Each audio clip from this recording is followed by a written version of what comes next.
First question, గరుడ పురాణం ప్రకారం పాపాలను లెక్కించేది ఎవరు?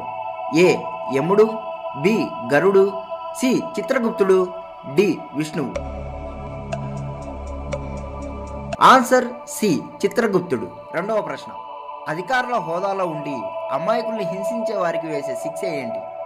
ఏ కాలసూత్రం, బి విమోహనం, సి సూచిముఖం, డి దండతాండనం. Answer A కాలసూత్రం.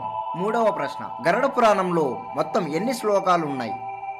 A 10,000, B 16,000, C 18,000, D 19,000. Answer D 19,000 శ్లోకాలు. నాలుగవ ప్రశ్న, గరుడ పురాణం ప్రకారం ఏ చెట్టు కింద మరణిస్తే మోక్షం లభిస్తుంది? ఏ వేప చెట్టు, బి రావి చెట్టు, సి తులసి చెట్టు, డి జమ్మి చెట్టు. ఆన్సర్ బి రావి చెట్టు. ఐదవ ప్రశ్న, గరుడ పురాణాన్ని ఎవరికి చెప్పారు?